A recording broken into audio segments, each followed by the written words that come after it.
Hello Mila, hello Jack. Hello everyone else who's watching. Welcome to Storytime with Grandad. Today's book is from Roobarb and Custard and it was When It Was Christmas. It was Christmas Day in the doghouse. Rhubarb was awake early and wiping the window pane with his paw. He looked outside. Everything had turned white overnight. The fields, the trees, the garden hedges were all covered with snow. Even the bushes looked like huge ice cream cornets. "Wow," muttered Rhubarb. "Talk about a cool Yule." Not, he thought, that there was going to be any time today to talk about anything. He was planning to give a party in the afternoon for the garden animals and the birds, and Custard, of course. It would take him the best part of the day to get ready. All the same, that snow did look tempting. "Perhaps, if I'm quick," Rhubarb decided, "there'll be just time to make a snow dog." He pulled on his boots, wrapped a scarf around his neck, and went out into the garden. Custard was already there, frozen to the fence. "Merry Christmas, Custard," called Rhubarb bouncily. "Stick around and watch me make a snow dog." Custard stuck around.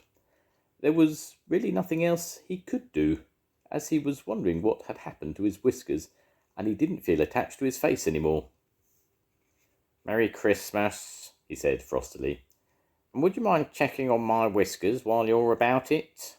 Rhubarb began to say that he wasn't about it, and what he was about was making a snow dog, but then he changed his mind. He felt sorry for poor old Custard. It must be rotten to be so stuck up. "What's the matter with your whiskers?" he asked. Custard looked embarrassed. "They are, sort of all there, aren't they? Where they ought to be, I mean." Rhubarb crunched his way through the snow and looked up at the fence.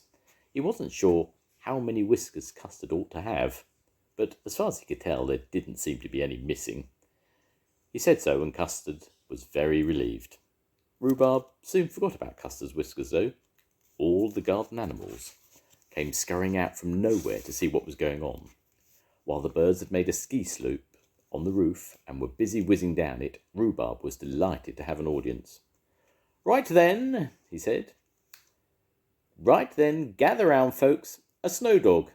Now, watch very carefully." And he began to roll the snow into a ball.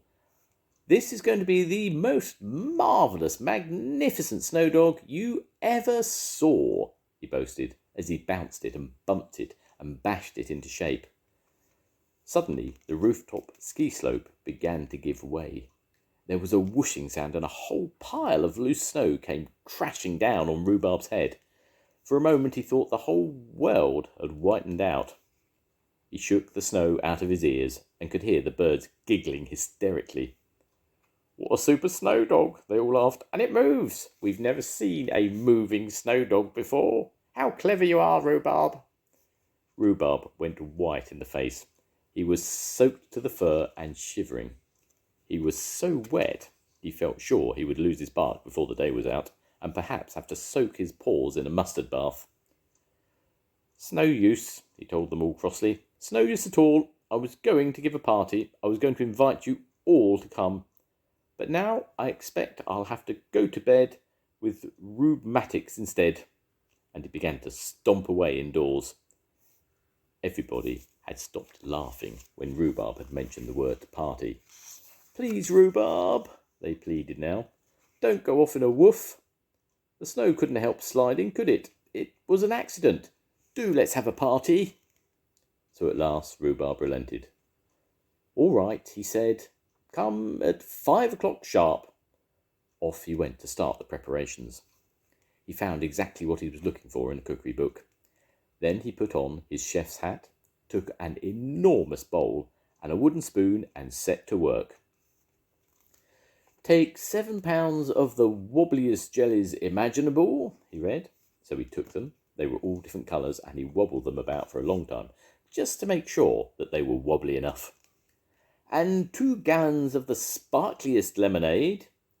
Rhubarb turned on all the lights and lit the candles, just to make sure that the lemonade was sparkly enough.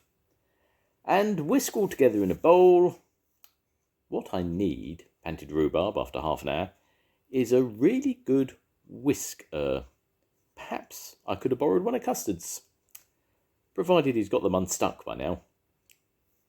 Add 103 giant strawberries, the recipe went on.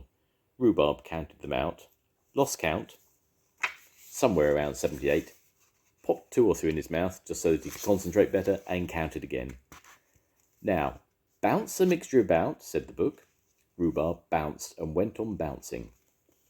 Pour in the juice of 36 ice creams mix and taste. Rhubarb tasted and went on tasting. Ooh, yum. Yes, not bad, he murmured. Perhaps he could do with just a trifle more. He added a trifle more and tasted again. That's better, he decided. Much better, although it might be improved with just a flavour of. He added just a flavour of and tasted again. Now that's absolutely delicious. Delicious, absolutely that is. What a clever dog I am. Rhubarb carried on tasting, just to make absolutely sure it was as absolutely delicious as he thought it was. And when he was absolutely satisfied, he went on tasting just the same. By then, his paw had got used to going from the bowl to his mouth and back again, and he didn't know how to stop it. He'd been tasting for several hours when the kitchen clock chimed 5 and there was a knock at the door. 5 o'clock, said Rhubarb, surprised, and his knees began to wobble, just like the jelly he'd used. When he realised that the guests were beginning to arrive and that he'd eaten all the food all by himself. Half a mo, he mumbled, still with his mouth full, and went to open the door with his sticky paws. Mummy, Missmas, and they all came in. All that is, except Custard, who was missing. They all looked around, and they were horrified. You've eaten everything yourself, squeaked the birds. Now there's nothing left for the party. How can we have a party when there isn't any food? Rhubarb felt ashamed, but he tried not to show it. Eaten, he said, in a surprised sort of way. Everything? And he looked as though he just didn't believe it was possible. Just when everyone was wondering what to do next, and no one knew quite what to say, there was a scuffling noise in the direction of the chimney. Ho, ho, ho, and a Merry Christmas to one and all, said a deep voice, and suddenly there was Father Christmas in his red cloak and hat, with his white whiskers and his bushy beard and eyebrows. Even the birds forgot about the food that wasn't, in their excitement. It's Father Christmas, they squealed, while Santa put down his sack and untied the top. Then he began taking out fat mince pies and fizzy orange drinks and handing them round. Rhubarb was very relieved. Everybody was going to get something to eat after all. Everybody except Custard, who still hadn't arrived. Where is poor old Custard? Asked Rhubarb. He's missing all of the fun. Here I am, said Custard, and taking off the white Father Christmas whiskers, he began smoothing out his own defrosted ones. Hooray, they all shouted, and the party went on until midnight. The end. Goodbye, Mina. Goodbye, Jack. I'll see you soon. Goodbye, everyone. Bye.